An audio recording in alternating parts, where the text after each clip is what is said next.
दोस्तों, आज मैं आपको एक नकटे की कहानी सुनाऊंगा। नकटा वो जो जिसको कुछ भी कहो सुनो, उसको कोई फर्क नहीं पड़ता।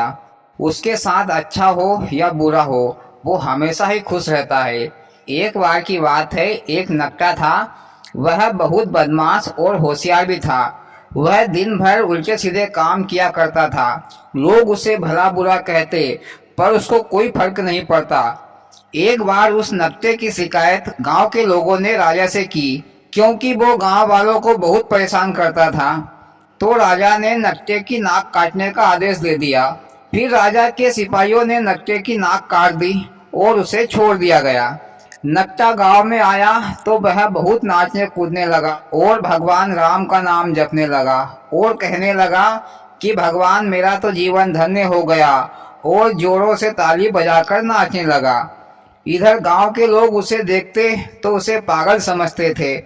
पर उनमें से एक ने नकटे से पूछा कि भैया, तुम्हारी राजा ने नाक काट दी है, तुमको तो दर्द के मारे रोना धोना चाहिए, पर तुम तो खुशी से नाच गा रहे हो। तो नकटे ने उस आदमी के कान में कहा कि भैया, मैं तुमसे जो कहूँगा तुम भरोसा नहीं करोगे। तो वो आदमी बोला, हाँ हाँ, बोलो तो सही, मैं विश्वास करूँगा। फिर नकटे ने कहा कि भैया, मेरी नाक काटने से मुझे भगवान के दर्शन हो रहे हैं और मैं भगवान को प्रसन्न करने के लिए नाच गा रहा हूँ, पर सारे लोग मुझे पागल समझते हैं, पर मैं किसी पर ध्यान नहीं देता। क्या तुम वाकई में सच कह रहे हो? नकटा बोला, मैं झूठ बोलूँ तो तुम्हारी दोनों आंखें फूट जाए।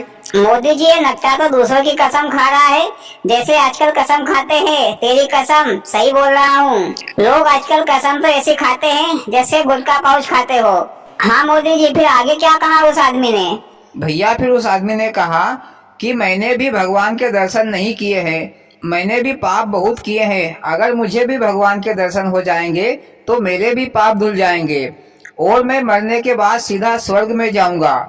फिर उस आदमी ने अपनी जेब में रखी सरवती से अपनी नाक काट ली। नाक काटने के बाद वह बहुत रोया धोया और चिल्लाया, क्योंकि उसको दर्द बहुत हो रहा था। फिर थोड़ा दर्द शांत हुआ। फिर उस आदमी ने नकटे से पूछा कि भैया, भगवान कहाँ है?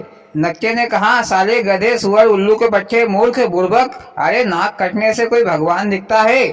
अब तू तो एक काम कर जिससे कि तेरी लोग हंसी ना उड़ाए। तू भी सभी से यही कहना कि मुझे भी भगवान के दर्शन हो रहे हैं, नहीं तो लोग तुझे महामूर्ख समझेंगे। अब वह आदमी क्या करता बेचारा, वह भी नकटे की तरह नाचने कूदने लगा। मोदी जी, नकटे की तो नाक कट गई, पर उसने तो दूसरों की भी नाक काटना चालू कर दिया। वो कहावत है ना मोदी जी, कि नकटे की नाक कटी और घरा घर जलेबी बाटी, वही कर रहा है नकटा। हाँ भैया, सही पकड़े हैं। फिर भैया उस आदमी ने दूसरे से कहा कि भैया, नाक काटने से भगवान के दर्शन होते हैं। तो दूसरे ने भी अपनी नाक काट ली, पर भगवान कहाँ के दिखाई देते।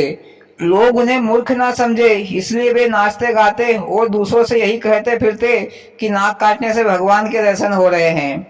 ऐसा करते करते भैया 10, 15, 20 दिनों में सारे गांव वालों ने अपनी अपनी नाक काट ली और नकटा सारे गांव का संत बन गया। फिर धीरे धीरे ये खबर राजा के पास पहुंची, तो राजा के मन में भी भगवान के दर्शन की अभिलाषा जगी। मोदी जी, अब राजा भी बेवकूफ बनने जा रहा है। अब तो नकटा राजा बनेगा और राजा नकटा का चेला। हाँ मोदी जी, फिर क्या हुआ? फिर राजा ने अपने मंत्री से अपनी जिज्ञासा जाहिर की। फिर मंत्री बोला, महाराज, पहले मैं सच्चाई का पता लगा लेता हूँ, फिर आपको बताऊंगा कि नाक कटने से क्या सचमुच भगवान के दर्शन होते हैं या नहीं। फिर मंत्री नकटे के पास पहुंचा। नकटे के कहे अनुसार मंत्री ने अपनी नाक काट ली। फिर मंत्री ने कहा कि भगवान कहाँ है? तो नकटे ने कहा कि कहाँ का भगवान? अरे नाक काटने से भला कहीं भगवान दिखते हैं? अरे गर्दन भी कट जाए तो भगवान नहीं दिखेंगे। अब तो तुम भी नाचो और हंसो, नहीं तो लोग तुम पर भी हंसेंगे। फिर मंत्री ने ये सारी बातें राजा साहब को आकर बताई और कहा कि राजा साहब, अच्छा हुआ कि आपने नाक नहीं कटवाई, नहीं तो नकटा तुम्हारी बेवकूफी पर बहुत हंसता। फिर राजा ने नकटे को बुलाकर फांसी की सजा सुना दी। तो भैया, बिना विचार किए सच्चाई का पता करे बगैर कोई भी काम नहीं करना चाहिए, नहीं तो हंसी के पात्र बन जाओगे। और भैया, कहानी खत्म। मोदी जी बहुत ही बढ़िया कहानी सुनाई, बहुत मजा आया।